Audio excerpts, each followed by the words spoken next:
আসসালামু আলাইকুম। রাজনৈতিক বিশ্লেষণে আপনাদেরকে স্বাগত। সঙ্গে আছি আমি মোহাম্মদ রেজাল হলাদার।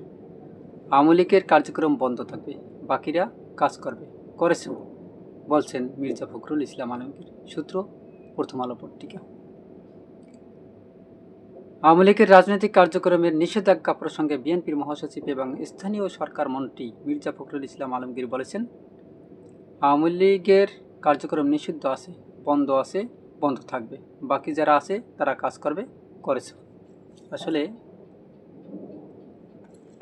আওয়ামী লীগ দেশের একটা বড় দল ছিল, অর্থাৎ বিএনপির পরেই আওয়ামী লীগের স্থান। আমরা অনেক পর্যালোচনা করে দেখলাম বাংলাদেশের দুটো দলের বিপুল জনপ্রিয়তা। 1 নম্বর হয়েছে বিএনপি, 2 নম্বরে আওয়ামী লীগ। এখন একটা দলের ভুলের কারণে আজকে খেসারত দিতেছে লক্ষ লক্ষ মানুষ। লক্ষ লক্ষ মানুষ বলতে দেখেন, ভুল করেছে, কিন্তু উপরের সারির যারা নেতা আছেন তারা সাবেক প্রধানমন্ত্রী শেখ হাসিনা ফুসলিয়ে এ নিয়ে বিনিয়ে অনেক নানা কথা পেঁচিয়ে তারপর ক্ষমতা থাকার জন্য চেষ্টা করেছেন এবং তাকে জোরও দিয়েছেন। আর তিনিও আসলে মহিলা মানুষ, এতটা বুঝতে পারেনি, তবে তার ভিতরে একটা অহংকারও আছে, অহংকারও কাজ করেছে। কারণ সে প্রায় বলতো, আমি যদি ক্ষমতা ছেড়ে দিই এই দেশ চালাবে কে। এখন তার কাছে আমি প্রশ্ন করি, দেখেন, আমি যদি ক্ষমতায় না থাকেন তাহলে কিভাবে বাংলাদেশ চলে? ভালো হোক খারাপ হোক, যেভাবে হোক চলে তো। এই জন্য আসলে অহংকার মানুষকে মানায় না। অহংকার একমাত্র আল্লাহকেই মানায়, এবং অহংকার হচ্ছে আল্লাহর গায়ের কথা আছে একটা চাদর, ঠিক তদ্রূপী। দেখেন, শেখ হাসিনার টার্মে মানুষ একটা সাহস করে কথা বলার শক্তি হারিয়ে ফেলেছে, অর্থাৎ মানুষকে মানে প্রতিবন্ধী বানিয়ে ফেলেছিল। বাক প্রতিবন্ধী বলতে অর্থাৎ মুখ ছিল, কথা বলতে পারতো, কিন্তু ওই যে আমরা বাঙালি জাত, আবেগপ্রবণ জাতি, একটা সত্য কথা বলতেও আমরা দিতে করি না। ঠিক এরকমের সব মিডিয়াগুলো তিনি হাত করে, এবং অনেক মিডিয়াকে তিনি সাজা দিয়েছেন, মানে পুলিশের ভয় দেখেছেন, গুম করেছেন, করেছেন, কি জানি কয়, ওই যে ডিবি পরিচয়, অর্থাৎ গুম করেছেন আর কি। যাই হোক, অনেকে হুমকি ধমকি দিয়েছেন, এমনকি জঙ্গি নাটকও সাজিয়েছে। বাংলাদেশে অনেক জায়গায় জঙ্গি নাটক সাজিয়ে মানুষকে মারত, এবং সেখানে অভিযান চালিয়ে বিরোধী দলের নেতাকর্মীকে হত্যা করতো। এটাই ছিল তার একটা নেশা। হত্যা করা তার মাথায় একটা নেশা উঠে গেছে সম্ভবত। যাই হোক, শুনেছি যে বজলুল হুদা নামের একজন লোককে তিনি নাকি নিজ হাতে জবাই করেছেন। আসলে সত্য মিথ্যা আমরা হয়তোবা দেখিনি, তবে তার ভাইয়ের মুখ থেকে যতটুকু শুনলাম, তার গলা জবাই করা ছিল এবং সেলাই করা ছিল, কাটাও ছিল।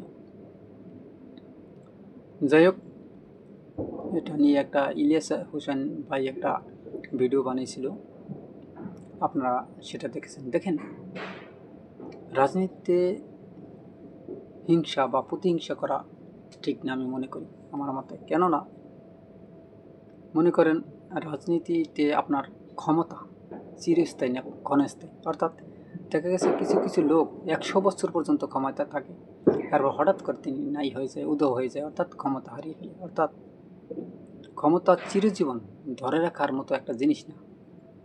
আপনারা জানেন যে 12 উপমহাদেশ আপনার মুঘলেরা শাসন করেছিল 303 বছর, এবং ইংরেজরা শাসন করেছে 200 বছর। তারপর তাদের পতন হয়েছে, মুঘলদের পতন হয়েছে। এরকমের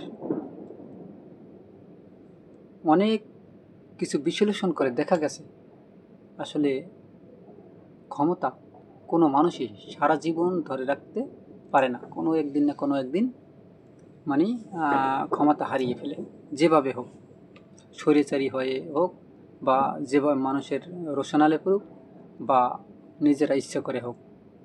যাই হোক, যখন মানুষের অপরাধের মাত্রা খুব বেড়ে যায় তখন কিন্তু ক্ষমতা হারিয়ে ফেলে। দেখেন, এখন এই যে বাংলাদেশের যে পরিস্থিতিটা, আওয়ামী লীগের কথা আমরা যেটা বলেছি, দেখেন এই যে 2 বছর আগেরও, আমরা 2-3 বছর আগেও আমরা দেখেছি যে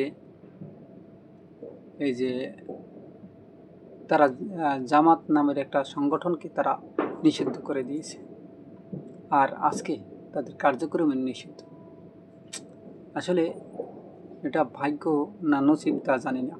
তবে দেখেন, গতকাল বুধবার রাতে রাজধানীর গুলশানে বিএনপির চেয়ারম্যান তারেক রহমানের কার্যালয়ে সাংবাদিকদের সঙ্গে মত বিনিময় করেন মির্জা ফখরুল। সেখানে সাংবাদিকের এক প্রশ্নের জবাবে তিনি এই কথা বলেন। দেখছেন, আওয়ামী লীগের কার্যক্রম সম্পর্কে মির্জা ফখরুল ইসলাম আলমগীর বলেন, এরা হঠাৎ করে বেরিয়ে আসে, এগুলোকে খুব বেশি গুরুত্ব দেওয়ার কিছু আছে বলে আমি মনে করি না। আমি যেটা মনে করি, পলিটিক্সটাকে চলতে দিন, let politics move in its own way, let democracy move in its own way. অর্থাৎ বিভিন্নভাবে কোনো কিছুকে দেখে রাজনীতিকে বন্ধ করে, গণতন্ত্রকে আটকে দিয়ে, পথ বন্ধ করে দিয়ে লেট ইট মুভ, কাজ করুক না। মির্জা ফখরুল ইসলাম বলেন, যেহেতু এখন আওয়ামী লীগের কার্যক্রম নিষিদ্ধ আছে, বন্ধ থাকবে, বাকিরা যারা আছেন তারা কাজ করবে, করেছেও। আওয়ামী লীগ তো চেষ্টা করবেই, কিছু কাজ করেছে, লাভ তো হচ্ছে না। পিপল অর্থাৎ জনগণ তাদের রিজেক্ট করছে, পিপল রিজেক্ট করে দিয়েছে একদম, তাই না? দেখেন, অনেকে মনে করতে পারে যে আওয়ামী লীগ মনে হয় বাংলাদেশে নাই, একদম বিলীন হয়ে গেছে। না ভাই, আছে। দেখেন, হয়তোবা হতে পারে আপনার বন্ধু, হতে পারে আপনার ভাই, কিন্তু তারা তো সমস্যা করছে না। তবে আজকে একটা নিউজ পড়লাম যে আপনার কোথায় যেন ঘটনাটা হয়েছে, স্বামী স্ত্রীকে পাকেরগঞ্জে একটা জায়গায় বিএনপির সভাপতিকে এবং তার স্ত্রীকে পিটিয়ে আহত করেছে কারা? আওয়ামী লীগ, ছাত্রলীগ, যুবলীগ মানে মিলে তারপর তো পিটিয়েছে। এটা একটা অলৌকিক ঘটনা ঘটে গেছে বলতে গেলে, দুঃখজনক ঘটনা। কারণ এই সময়েও আসলে আওয়ামী লীগের যে দাপট আছে সেটা আসলে বিরাল। তবে এটা নিয়ে খুব একটা মানে বড় ধরনের একটা আকার ধারণ করবে বলে আমি মনে করি। কারণ যেহেতু বিএনপির লোক ছিল, যে ভিকটিম যাকে মারা হয়েছে তারা বিএনপির ছিল, আমি মনে করি এটা নিয়ে একটা বিশাল নাড়াচাড়া হবে। অর্থাৎ এই ভুলটা আসলে আওয়ামী লীগ যদি করে থাকে তাহলে বিশাল চরম ধরনের পস্তাতে হবে। তারা বাড়ি ঘরে আসতে পারে কিনা সেটাও আসলে বলা যায় না, কারণ এখন যেহেতু বিএনপি সরকার গঠন করছে। যাই হোক, এটা তারাই বুঝবে, আমাদের আসলে এদিকে কথা বলে লাভ নেই। আমরা যে প্রসঙ্গটা নিয়ে আসছিলাম, মির্জা ফখরুল ইসলাম আসলে বলেছেন যে আওয়ামী লীগের যে কার্যক্রম তা বন্ধ থাকবে এবং বাকিরা কাজ করবে, আর করছে। তবে বলছেন যে এটা অনির্দিষ্টকালের জন্য বন্ধ থাকবে, অর্থাৎ এটা আর খোলা হবে না। দেখেন, এই যখন পরিস্থিতি, তখন সম্ভবত জামাত একটা শক্তিশালী প্রতিপক্ষ হয়ে মাঠে টিকে গেল।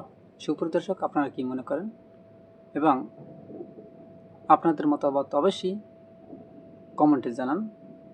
এবং ভিডিওটি ভালো লাগলে আর এস বাংলা নিউজ 24-কে সাবস্ক্রাইব করুন। যারা যেই দল করেন সেই দলের নাম লিখে কমেন্ট করতে পারেন নির্দ্বিধায়, কারণ সবারই রাজনীতি করার একটা অধিকার আছে, যার যার একটা ব্যক্তিগত মন আছে। এখানে আসলে স্বাধীনতা কারো হস্তক্ষেপ করব না অবশ্যই। ধন্যবাদ। আজ এই পর্যন্তই। আসসালামু আলাইকুম রহমতুল্লাহি ওয়া বারাকাতুহু।